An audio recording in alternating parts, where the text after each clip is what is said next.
Friends, welcome back to the channel of chemology crackers. मैं ऐश्वर्या, मैं फिर से आप सबको वेलकम करती हूँ to this wonderful channel where you can learn chemistry and biology easily and conceptually. Okay, चलिए, कल आप लोगों ने मेरा लेक्चर नंबर 1 देखा था on breathing and exchange of gases, है ना। आज उसका सेकेंड पार्ट है। कल हमने क्या पढ़ा था, थोड़ा सा जस्ट एक जिस्ट बता देती हूँ। कल हमने इंट्रोडक्शन देखा था, what is respiration, what is breathing, anaerobic respiration के क्या क्या टाइप्स होते हैं वो हम देखे थे। आज हम एंटर करने वाले हैं रेस्पिरेटरी सिस्टम में। जो हमारा ह्यूमन रेस्पिरेटरी सिस्टम है, क्या क्या ऑर्गन्स है उसके, क्या क्या फंक्शंस है उन ऑर्गन्स के, वो हम देखेंगे। ओके, लेकिन उससे पहले हमें एक छोटा सा और काम करना पड़ेगा। हमें देखना पड़ेगा कि ये जो बहुत सारे हमारे अराउंड जो एनिमल्स हैं वो किससे ब्रीथ करते हैं, उनका रेस्पिरेटरी ऑर्गन्स क्या करते हैं। नो डाउट आप लोगों का एक चैप्टर नंबर 4 है एनिमल किंगडम, वहां आपको पढ़ाया जाता है ना। वहां मैं भी आपको पढ़ाऊंगी कि किस ऑर्गेनिज्म का कौन सा रेस्पिरेटरी ऑर्गन होता है, कौन सा एक्सक्रीटरी ऑर्गन होता है, नर्वस सिस्टम कैसा होता है। लेकिन इस चैप्टर के शुरुआत में अगर हम थोड़ा थोड़ा करके देख ले तो तुम लोग के पास भी पॉइंट्स हो जाएगा, है ना। फिर अलग से जब पढ़ोगे तो थोड़ा इजी रहेगा तुम लोगों के लिए। Okay, so let's start. पहले हम 2 कॉलम बनाएंगे। इस कॉलम में हम एनिमल लिखेंगे, ठीक है, कि कौन सा एनिमल है। ओके, और इसमें हम उसका रेस्पिरेटरी ऑर्गन लिखेंगे कि कौन सा उसका रेस्पिरेटरी ऑर्गन है। डन, चलो लिख लेते हैं। पहला है हमारा प्रोटोजोआ। प्रोटोजोआ में कौन कौन, एमीबा हो सकता है, इसके अलावा हम ले रहे हैं स्पंजेस और सिलेंट्रेट्स को। ये जो 3 टाइप के एनिमल्स है, कौन कौन सा, number 1 protozoa, sponges and coelenterates. ये कैसे रेस्पिरेशन करते हैं, अच्छा ह्यूमंस कैसे रेस्पिरेशन करते हैं। ह्यूमंस के पास लंग्स होता है लेकिन इनके पास लंग्स नहीं है, ये लोअर एनिमल्स है ना। स्पंजेस आपका पोरीफेरा किंगडम में आता है। तो आपका ये जो 3 एनिमल्स है इनका रेस्पिरेटरी ऑर्गन कौन सा है, प्लाज्मा लेम्मा। प्लाज्मा लेम्मा माने मतलब क्या होता है प्लाज्मा लेम्मा का, it means plasma membrane. Plasma lemma का मतलब होता है प्लाज्मा मेम्ब्रेन, राइट। अब 3 ऑर्गन देख लिए, 3 एनिमल्स के organ, protozoa, sponges and coelenterates के। अब हम देखने वाले हैं हमारा सेकेंड ग्रुप ऑफ ऑर्गन्स जो कि है टीनोफोरा, ठीक है। ये सबको, ये जो क्लासिफिकेशन ऑफ एनिमल्स मैं पढ़ा रही हूं ये सबको हम लोग पढ़ेंगे, ठीक है। सबको एकदम बहुत कंसेप्चुअली पढ़ेंगे। अभी बस इसके रेस्पिरेटरी ऑर्गन्स हमें देखने हैं। एक है आपका फ्लैटवर्म्स, एक है आपका एस्केल हेलमिंथेस जो कि आपका राउंड वर्म्स होते हैं, ठीक है। तो इसके रेस्पिरेटरी ऑर्गन कौन से होते हैं, बॉडी वॉल। इनका जो बॉडी वॉल है, इनका जो बॉडी सरफेस होता है, उधर से गैसेस का डिफ्यूजन होता है, कार्बन डाइऑक्साइड और ऑक्सीजन का डिफ्यूजन होता है from high concentration to low concentration. तो पहला जो चीज हम लिखेंगे, we will write body wall, body surface, जहां से क्या हो रहा है मैंने बताया, डिफ्यूजन, राइट, ठीक है। एंड नेक्स्ट वाला कौन सा है, that is the plasma membrane, जो पहले भी हम लिख चुके, ठीक है। सो टेनोफोरा, फ्लैटवर्म्स, एस्केल हेलमिंथस के लिए body wall, body surface and plasma membrane. Next में आ रही हूं आपके एनेलिड्स में, ठीक है। एनेलिड्स में कौन कौन लोग आते हैं, एनेलिड्स में आपके आते हैं निरिस, लीच और अर्थवर्म। अब एनसीईआरटी में अर्थवर्म के लिए एक स्पेशल वर्ड दिया गया है, that is moist cuticle. Earthworm का जो बॉडी का सरफेस होता है, उसका जो ऊपरी हिस्सा होता है बॉडी सरफेस का, वो होता है मॉइस्ट। मॉइस्ट यानी कि होता है वो भीगा हुआ, है ना, मॉइस्ट, ल्यूब्रिकेटिंग। तो हम इसके यहाँ पे क्या लिखेंगे, पहले बॉडी वॉल, ठीक है। इसके अलावा हम यहाँ पे क्या लिखेंगे, मॉइस्ट स्किन ऑब्लिक क्यूटिकल, क्योंकि एनसीईआरटी में क्या दिया हुआ है, मॉइस्ट क्यूटिकल, ठीक है। और गिल्स भी होता है, जब कोई रेस्पिरेशन गिल से करता है, when an animal does respiration through gills, उसको हम क्या बोलते हैं, ब्रैंकियल रेस्पिरेशन।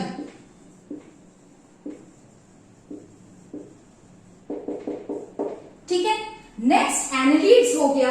ओके, अब इन तीनों को हम लोग एक बार देख लेते हैं। मोस्टली नीरिस बॉडी वॉल के थ्रू करता है, अर्थवर्म के मॉइस्ट स्किन और क्यूटिकल से करता है, नीरिस, लीच, अर्थवर्म, और लीच जो है गिल से करता है, दैट इज ब्रैंकियल रेस्पिरेशन। ठीक है, लीच किससे करता है, गिल्स से, नीरिस बॉडी वॉल से, अर्थवर्म आपका बॉडी वॉल के ऊपर उसका जो मॉइस्ट स्किन और क्यूटिकल रहता है उससे।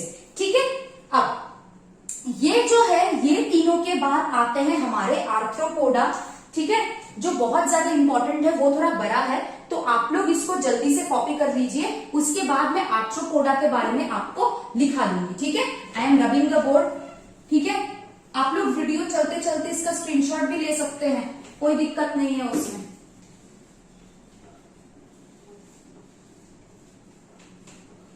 ओके, चलो नेक्स्ट है नंबर 4 क्लासिफिकेशन जो हम करने वाले हैं, दैट इज आर्थ्रोपोड। आर्थ्रोपोड्स मतलब क्या है, इंसेक्ट्स, है ना। इसमें पहले आर्थ्रोपोड्स में हम क्या करेंगे, इंसेक्ट्स एंड टिक्स।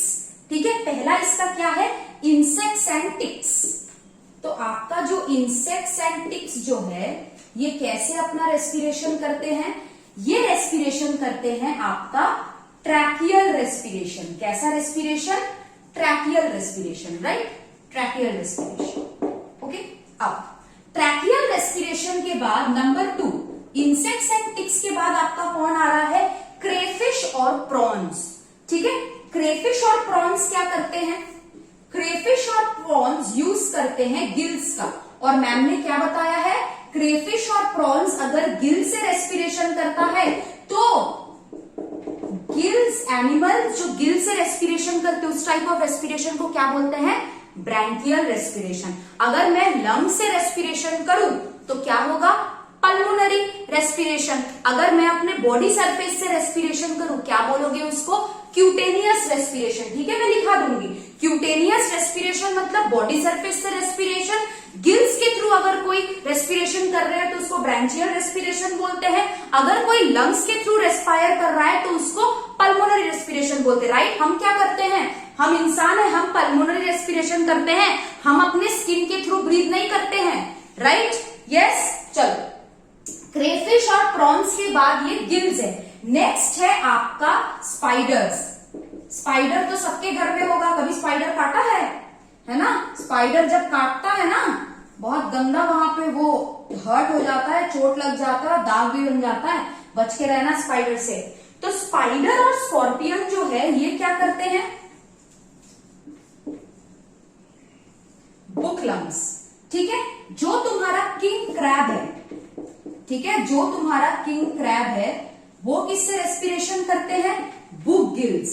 अब ये कैसा नाम है, बुक लंग्स, बुक गिल्स, किताब, बुक मतलब तो किताब। बुक कैसा होता है, फ्लैट होता है, सरफेस उसका फ्लैट होता है। सिमिलरली ये जो लंग्स और गिल्स है ये भी वैसे किताब की तरह फ्लैट होता है, इसीलिए इसको बुक लंग्स और बुक गिल्स बोला जाता है। ठीक है, अब आर्थ्रोपोडा के बाद नेक्स्ट आता है आपका मोलस्का। अब ये जो मोलस्का है, एनसीईआरटी में इसके लिए एक टर्म दिया है, that is specialised vascular structures, है ना, ऐसा लिखा है एनसीईआरटी में, specialised vascular structures known as gills. अब ये सिर्फ मोलस्का के लिए नहीं दिया है, ये आपका आर्थ्रोपोडा और मोलस्का के लिए दोनों दिया हुआ है, इसके लिए भी दिया है, इसके लिए भी दिया है। एनसीईआरटी में क्या लिखा है कि in arthropoda and mollusca respiration कैसे होता है, through specialised vascular structures known as gills, right. Okay, NCERT में ये भी दिया है अर्थवर्म के लिए, जो मैंने पहले दिया था, मॉइस्ट क्यूटिकल। ठीक है, आपको पता है एनसीईआरटी कितना इंपॉर्टेंट है, एनसीईआरटी का हर लाइन कितना इंपॉर्टेंट है ना। तो मोलस्का हो गया। अब मोलस्का के बाद किसकी बारी है, एकाइनोडर्मेटा। ये जो आपका एकाइनोडर्मेटा है ये किससे करता है? ये एक स्पेशल स्ट्रक्चर से करता है जिसको हम बोलते हैं ट्यूब फीट। क्या बोलते हैं? Tube feet. अब ये हो गया आपका आर्थ्रोपोड्स। इसके 4 सेक्शन मैंने आपको लिखा दिए हैं। बुक लंग्स और बुक गिल्स आपको पता है क्या होता है? बुक जैसा फ्लैट स्ट्रक्चर होता है, राइट। चलो, एकाइनोडर्माटा में किससे होता है? ट्यूब फीट से होता है। अब आगे नंबर 7 है हेमिकॉर्डेटा। जैसे हम एनिमल क्लासिफिकेशन करते हैं वैसे ही मैं आपको लिखा दे रही हूं, राइट। हेमिकॉर्डेटा और क्या आता है? प्रोटोकॉर्डेटा। ठीक है, तो इसमें क्या होता है? हेमिकॉर्डेटा और प्रोटोकॉर्डेटा में ये लोग करते हैं थ्रू पेयर्ड फेराइंजियल गिल स्लिट्स। ठीक है, पेयर्ड फेराइंजियल गिल स्लिट्स। तो यहां तक हमारा इन्वर्टिब्रेटा का था। हमने देखा टिल नंबर 7, 1 to नंबर 7 कि किस तरीके से कौन सा इन्वर्टिब्रेट कैसे रेस्पिरेशन करता है। अगेन एनिमल किंगडम में पढ़ाया जाएगा, लेकिन अलग से अगर लिख दूंगी ये तुम अपने माइंड में सेट कर सकते हो। ये पॉइंट्स है ना, इसको तुम अपने माइंड में सेट कर लेना कि कैसे कैसे किसका रेस्पिरेटरी ऑर्गन होता है। डायरेक्ट अगर क्वेश्चन आता है डायरेक्ट मार्क कर देना, राइट। चलो इसको कॉपी कर लो, देख लो इसको। उसके बाद हम पढ़ेंगे, ये तो इन्वर्टिब्रेट हो गया, अब वर्टिब्रेट्स में कैसे रेस्पिरेशन होता है वो हम देखेंगे। तो नंबर 8 हम पढ़ेंगे कि वर्टिब्रेट्स कैसे रेस्पायर करते हैं। इन्वर्टिब्रेटा और वर्टिब्रेटा मतलब, इन्वर्टिब्रेटा में वर्टिब्रल कॉलम एब्सेंट होता है, वर्टिब्रेटा में वर्टिब्रल कॉलम प्रेजेंट होता है, राइट। वेरी सिंपल, बचपन से पढ़ते आए हो। चलो नंबर 8 क्या है? Vertebrates, right. वर्टिब्रेट्स में पहले कौन आता है? वर्टिब्रेट्स में पहले आता है आपका पाइसेस। ठीक है, पाइसेस मतलब मछली, है ना। नॉनवेज अगर लोग है तो लोग मछली खाते हैं। पाइसेस, पाइसेस का क्या है? सब जानते हैं, गिल्स। गिल से रेस्पिरेशन कर रहा है मतलब ये क्या है? क्या होता है गिल से रेस्पिरेशन करना? क्या बोला था मैम टर्म में? मैम ने क्या बोला था term? Branchial respiration, right. Next है एम्फीबियंस। एम्फीबियंस कौन लोग होते हैं बेटा? बचपन से एक जानते हो तुम लोग, फ्रॉग, है ना। फ्रॉग क्या होता है? फ्रॉग एम्फीबियंस होते हैं। एम्फीबियंस क्या करते हैं? एम्फीबियंस तुम्हारा लैंड में भी रहते हैं, वाटर में भी रहते हैं, है ना। अब एम्फीबियंस में हम थोड़ा देखेंगे इसका क्लासिफिकेशन। एम्फीबियंस में क्या होता है? जो लार्वा एम्फीबियन, अगर लार्वा है, छोटू है अभी वो, है ना, तो वो कैसे रेस्पिरेशन करता है? Through gills. ठीक है, अगर वो एडल्ट है, एडल्ट्स क्या करते हैं? एडल्ट्स करते हैं आपका क्यूटेनियस रेस्पिरेशन, मतलब through moist skin. What is cutaneous respiration? जब आप मॉइस्ट स्किन के थ्रू रेस्पायर करो। अब मान लो कब करता है एडल्ट क्यूटेनियस रेस्पिरेशन? ये भी एक टर्म है, जब वो हाइबरनेशन में जाता है। क्या होता है? जब तुम्हारा बहुत ज्यादा विंटर कंडीशन होता है या फिर अनफेवरेबल कंडीशन हो जाता है, तब किस तरीके से आदमी रेस्पिरेशन करता है? By the help of cutaneous respiration. ठीक है, और तब क्या होता है? Hibernation, right. चलो अब अगर तुम्हारा एडल्ट है और वो लैंड में रहता है, लैंड में कैसे रेस्पायर करेगा? Through lungs. Very easy. अगर वो वाटर में है लेकिन वाटर के अंदर नहीं है, not submerged in water, if the amphibian is not submerged in water, then its respiratory organ is buccopharyngeal. when it is not submerged in water, पानी में है लेकिन पानी के अंदर सबमर्ज नहीं है, ठीक है, तब बक्कोफेरेंजियल होता है। तो एम्फीबियंस में अगर लार्वा रहता है तो गिल से होता है, अगर वो एडल्ट है और वो हाइबरनेशन में है, अनफेवरेबल कंडीशन है, सो रहा है 6 महीने तक, तब क्यूटेनियस रेस्पिरेशन करेगा। अगर वो लैंड में है तो वो लंग्स के थ्रू करेगा, अगर वो पानी है लेकिन में पानी के अंदर सबमर्ज नहीं है तो बक्कोफेरेंजियल। ओके, नंबर 3 क्या है? क्या बचा? रेप्टाइल्स, एप्स और हम मैमल्स। रेप्टाइल्स, एप्स ये लोग क्या करते हैं, ये किसके थ्रू रेस्पिरेशन करते हैं, ये रेस्पिरेशन करते हैं लंग्स के थ्रू। और जब लंग्स के थ्रू रेस्पिरेशन करते हैं उसको क्या बोलते हैं, पल्मोनरी रेस्पिरेशन, क्योंकि लंग्स का और एक नाम होता है पल्मोन्स। तो पल्मोन्स मतलब पल्मोनरी रेस्पिरेशन, राइट। चलो, ये था तुम्हारा पूरा का पूरा कौन सा एनिमल किससे रेस्पिरायर करता है, कौन सा एनिमल का कौन सा रेस्पिरेटरी ऑर्गन है, बहुत इजीली एक टेबल के फॉर्म में हमें समझ में आया। अब कभी कभी क्या होता है, कई बार बच्चे मेरे से पूछते हैं मैम याद कैसे रखे, क्योंकि भाई देखो plant kingdom, animal kingdom, morphology, anatomy, बड़े खतरनाक खतरनाक नाम है उसमें, है ना। तो बच्चे पूछते, तो बेटा देखो मैं क्या करती थी, मैं तुमको बता रही हूं, मैं एक कोई भी पेपर ले लेती थी, ठीक है। उस पेपर में मैं जो भी मेरे को याद नहीं रहता है, जो बड़े बड़े नाम है, जैसे ये एक पेपर में मान लो कोई सा भी पेपर हो सकता है, कॉपी से फाड़ लो या फिर A4 लाओ, इसको लिख लो, इसको लिख के दीवार में चिपका लो, ओके, दीवार में चिपका दो। कहां चिपकाना है, दीवार में चिपकाना है, मम्मी से परमिशन ले लेना नहीं तो मार पड़ेगा, ठीक है ना। दीवार में चिपकाना है और उसको रोज देखना है, देखते रहना है कि क्या क्या लिखा है ना।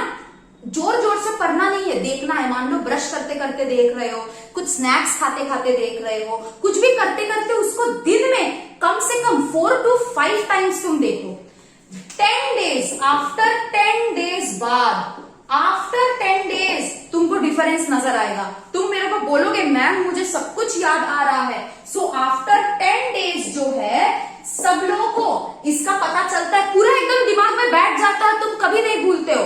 मैं क्या की थी, मैं जब 11th 12th में थी, मैं पीरियोडिक टेबल जो है वो मैं दीवार में चिपका दी थी। पीरियोडिक टेबल वही है ना, हा है ली बे बक नॉक ने ना मल जाल सिक्स क्ल आर के का 40 तक याद रखता है, मेरे को पूरा याद था। अब ऐसा देखो अभी भी मेरे को याद है, ऐसा तो नहीं है कि मैम रोज सुबह पीरियोडिक टेबल पढ़ती है, नहीं, मेरा तो सब्जेक्ट केमिस्ट्री नहीं है, लेकिन मेरे को याद है। क्यों याद है, मैंने भी सेम सिस्टम अपनाया था। मैं जिस रूम में रहती थी, मैं तो मम्मी के साथ रहती थी, तो मैं उस रूम में वो चार्ट पेपर में चिपका देती थी, मैं रोज उसको 4-5 बार देखती थी। बिलीव मी, सब कुछ याद रहेगा, ओके।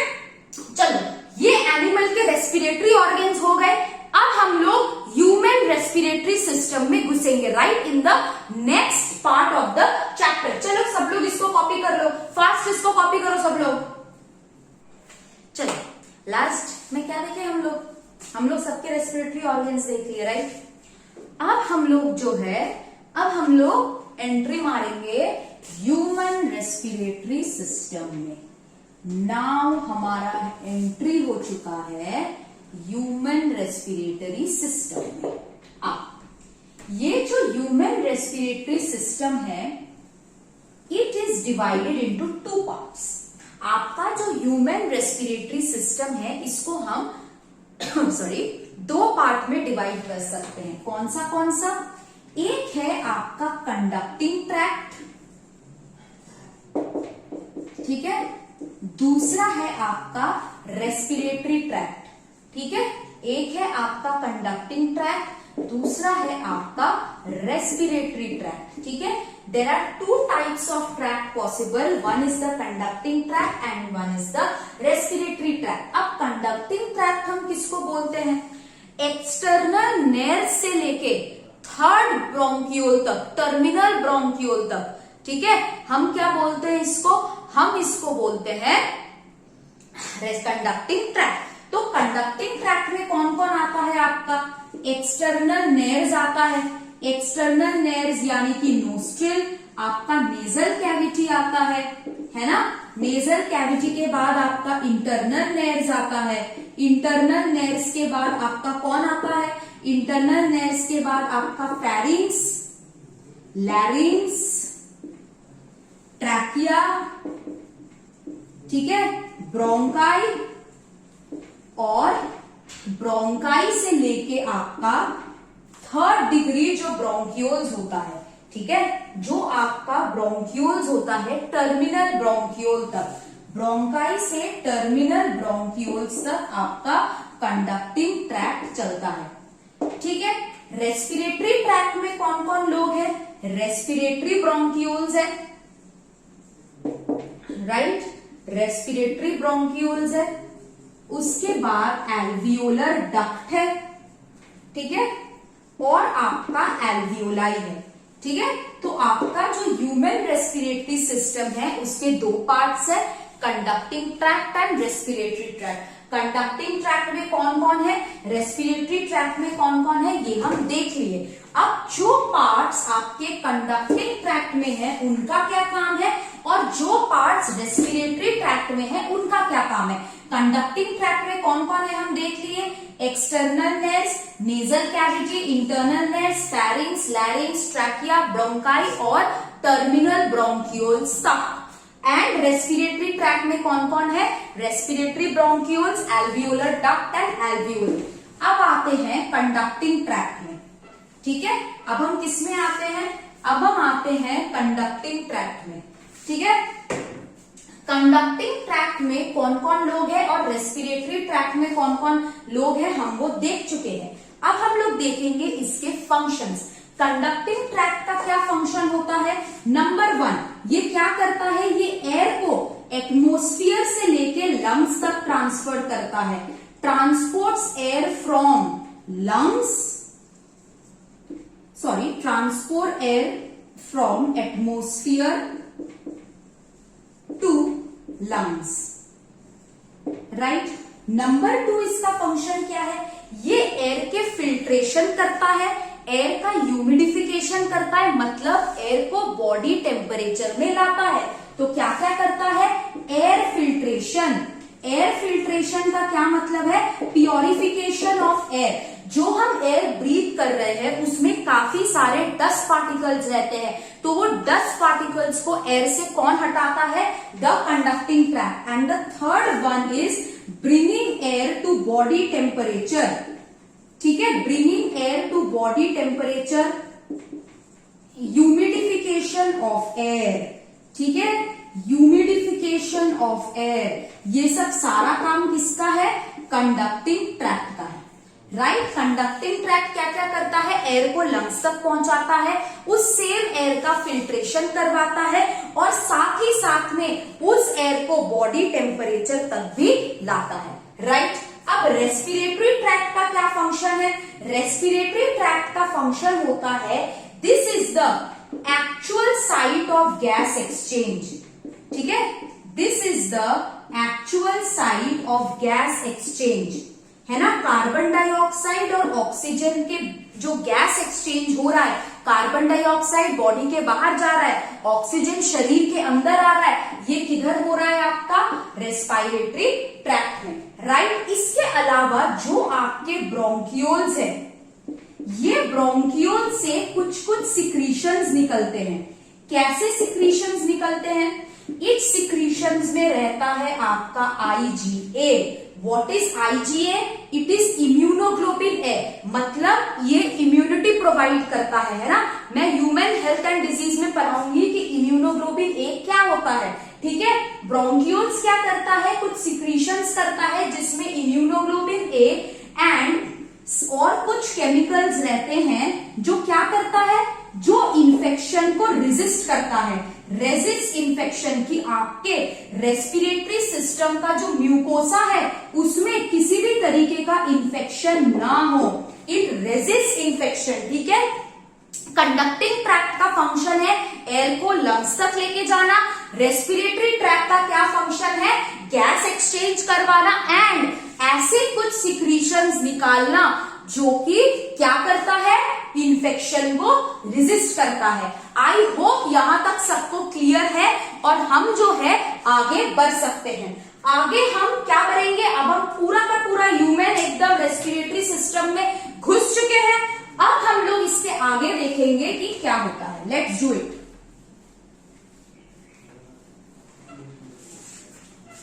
ठीक है, उससे पहले हमें यहाँ पे डायग्राम बनाना है ह्यूमन रेस्पिरेटरी सिस्टम का, कि ह्यूमन रेस्पिरेटरी सिस्टम किस तरीके का होता है, कैसा होता है। चलो देखते हैं। First let's draw the diagram. ये एक मुंडी ड्रॉ करना है इधर, ये आपका नाक हो गया, ठीक है, ये आपका दांत हो गया,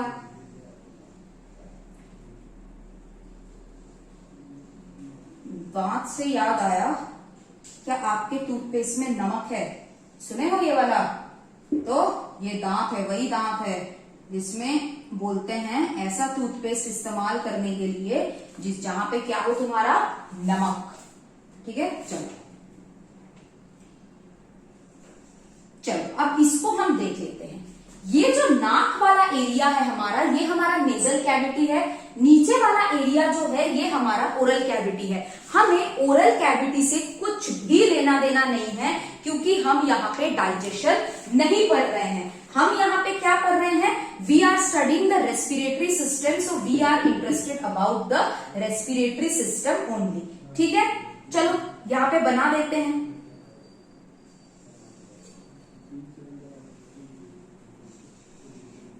ये क्या बनाया है मैम ने? मैम एक्सप्लेन करेगी, रुक जाओ। देख, दो ट्यूब होते हैं तुम्हारे। एक ट्यूब होता है तुम्हारा इस साइड का, ये है तुम्हारा oesophagus. This is your oesophagus. ये तुम्हारा फूड पाइप है और इससे भी हमें अभी कोई लेना देना नहीं है। This is the oesophagus, this is the food pipe, right. ये जो है तुम्हारा, ये जो है दिस इज योर ग्लॉटिस। ये तुम्हारा लैरिंग्स में ओपन करेगा, फिर लैरिंग्स ट्रैकिया में ओपन करेगा। हमें इससे मतलब है। ठीक है, अब हम ये डायग्राम को कंप्लीट कर लेते हैं। कैसे कंप्लीट करेंगे हम? ये तुम्हारा नॉस्ट्रिल्स है, ये तुम्हारा नेजल कैविटी है। ठीक है, नेजल कैविटी के अंदर ऐसे दो और होल्स रहते हैं जिसको हम इंटरनल नेर्व्स बोलते हैं। ठीक है, यहां पे कहीं, यहां पे इस तरीके से ये तुम्हारा लैरिंग्स है। This is your लैरिंग्स। ठीक है, ये तुम्हारा ओपनिंग है लैरिंग्स का, जिसको हम गलेट बोलते हैं। और इस गलेट के ऊपर एक छोटा सा कार्टिलेज रहता है जिसको हम एपिग्लॉटिस बोलते हैं। हम सब में पढ़ाऊंगी, इन सबको पढ़ाऊंगी मैं। ठीक है, अब इधर आते हैं, इस चीज में आते हैं। यहाँ पे ये तुम्हारा नोज है। ठीक है, पहले एयर जब तुम सांस अंदर लेते हो तो पहली बार एयर तुम्हारे बॉडी के अंदर कहां से जाता है? ये दो नोस्ट्रिल से जाता है ना। ये जो दो आगे के ओपनिंग्स है नाक के, इसके जाता है। तो इसका क्या नाम है?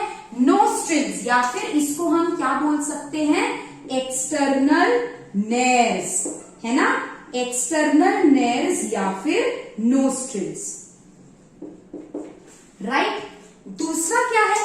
नोस्ट्रिल के अंदर चले जाओ। नोस्ट्रिल के अंदर चले जाओ, तुमको दो चेंबर मिलेंगे जहां पे म्यूकस रहता है। इस चेंबर को, ये जो पूरा का पूरा चेंबर है फ्रॉम यहां टू यहां, इसको क्या बोलते हैं? This is known as nasal chamber और नेजल कैविटी। इसको क्या बोलते हैं? नेजल चेंबर बोलते हैं या फिर नेजल कैविटी बोलते हैं। अब आगे ये वाला तुम्हारा एरिया जो है, हम पढ़ेंगे कि नेजल कैविटी के भी 3 पार्ट होते हैं। ठीक है, उसको हम बाद में देखेंगे। मैं इसी डायग्राम में मैं चलो मार्क कर देती हूँ। नेजल चेंबर के 3 पार्ट होते हैं। जो ये सामने वाला हिस्सा होता है जहां पे छोटे छोटे बाल रहते हैं और म्यूकस रहते हैं, इसको हम वेस्टिब्यूल बोलते हैं। इसको क्या बोलते हैं हम? वेस्टिब्यूल। ठीक है, ये नेजल चेंबर का सबसे पहला पार्ट है जिसको हम वेस्टिब्यूल बोलते हैं। राइट, क्या बोलते हैं? वेस्टिब्यूल, जहां पे म्यूकस रहता है और छोटे छोटे बाल रहते हैं। डोंट वरी, डायग्राम के बाद मैं सब लिखा दूंगी। इसके अलावा जो ये मिडिल रीजियन रहता है, ये from ear to ear, this is known as the respiratory region. कौन सा रीजियन? Respiratory region. ठीक है, क्या बोलते हैं इसको हम? Respiratory region. ठीक है, इसके अलावा यहां साइड ऊपर तुम्हारा जो नेजल कैविटी का छत है, इधर रहता है तुम्हारा ऑल्फैक्टरी रीजियन। कौन सा रीजियन रहता है? Olfactory region. ये तुमको स्मेल करने में मदद करता है। नाक से क्या करते हो? नाक से स्मेल करते हो ना।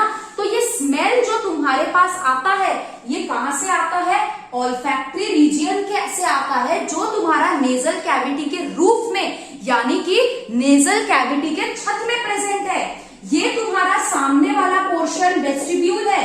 कहां का? First portion of nasal cavity, जहां पे छोटे छोटे बाल रहते हैं और म्यूकस रहता है। यहाँ पे ये जो मिडिल पोर्शन है इसको हम रेस्पिरेटरी रीजियन बोलते हैं। This is the second portion of nasal cavity, right. I hope ये सबको समझ में आया। अब नेजल कैविटी जब अंदर की तरफ खुलता है, वह नेजल कैविटी ओपन्स इनसाइड, कैसे खुलता है ये किसके अंदर खुलता है? ये खुलता है फेरिंग्स के अंदर। किसके अंदर खुलता है? फेरिंग्स के अंदर, ठीक है। किसके अंदर खुलता है? फेरिंग्स के अंदर। तो ये जो पोर्शन है तुम्हारा यहां से लेके यहां तक, ये पूरा का पूरा तुम्हारा फेरिंग्स है। क्या है? फेरिंग्स। पूरा का पूरा एरिया तुम्हारा फेरिंग्स है। मैं बता दूंगी, फेरिंग्स के 3 पार्ट होते हैं, है ना। जो नेजल कैविटी के पास है उसको नेसोफेरिंग्स बोलते हैं, जो ओरल कैविटी के पास है उसको ओरोफेरिंग्स बोलते हैं, जो फेरिंग्स का पोर्शन लैरिंग्स से पहले है उसको लैरिंजियोफेरिंग्स बोलते हैं। क्या बोला मैंने? फेरिंग्स के 3 पार्ट होते हैं। ये जो पहला वाला पार्ट है दिस इज द नेसोफेरिंग्स, ये जो दूसरा वाला पार्ट है दिस इज द ओरोफेरिंग्स, और लैरिंग्स के पहले जो इतना सा पार्ट है that is the laryngopharynx, right. I hope ये क्लियर हुआ। अब फेरिंग्स के बाद जो है, फेरिंग्स के नीचे यहाँ पे एक स्ट्रक्चर देखो, ये स्ट्रक्चर दिस इज द ओव्यूला। क्या होता है जब तुम घर में जाके आईने के सामने मुंह खोलना, देखना ऊपर से एक छोटा सा स्ट्रक्चर लटक रहा है। कार्टून्स अगर देखते होगे तो देखते होगे कार्टून लोग जब चिल्लाते हैं, है ना, आ करके जब चिल्लाते हैं उनके ऊपर से एक स्ट्रक्चर लटकता है। तो ये जो लटकने वाला स्ट्रक्चर है इसको हम क्या बोलेंगे? ओव्यूला, ठीक है। ये क्या करता है ओव्यूला?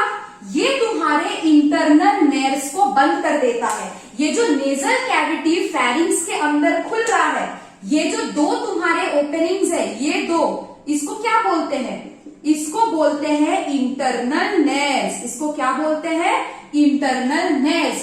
इसी इंटरनल नेर्व्स से तुम्हारा नेजल कैविटी के सामने 2 ओपनिंग है, नेजल कैविटी के पीछे भी 2 ओपनिंग रहता है। अंदर जहां वो फेरिंग्स में खुलता है उसको क्या बोलते हैं हम उसको बोलते हैं इंटरनल नेर्व्स। और ये इंटरनल नेर्व्स को खाते टाइम बंद कौन करता है? ओव्यूला।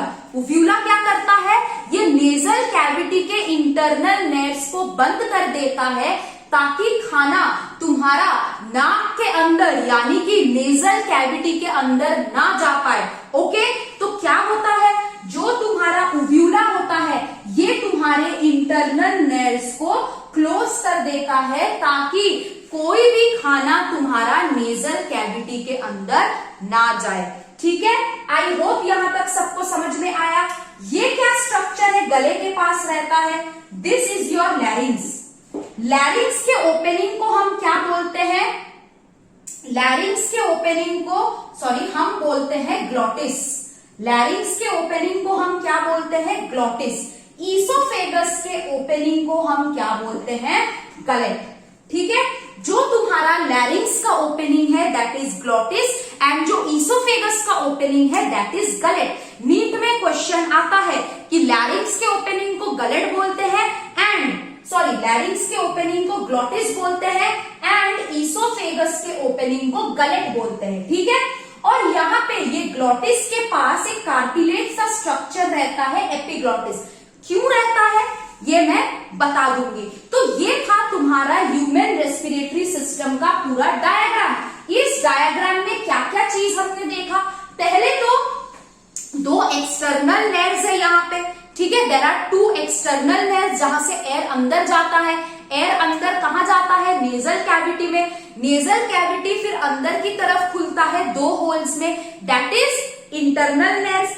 इंटरनल नेर्व्स कहाँ पे खुलता है? फेरिंग्स में। फेरिंग्स के 3 पार्ट होते हैं, नेसोफेरिंग्स, ओरोफेरिंग्स एंड लैरिंजियोफेरिंग्स। अब फेरिंग्स कहाँ खुलता है? लैरिंग्स में through an opening which is termed as glottis. Gullet किसका ओपनिंग है? ईसोफेगस का, राइट। आई होप यहां तक सबको समझ में आया है। मैं अब क्या करूंगी? मैं अब इसका थ्योरी वाला पोर्शन दिखाऊंगी, ठीक है। चलो, इसका थ्योरी वाला पोर्शन लिखने से पहले इसको चलो जल्दी से कॉपी कर लो तुम लोग।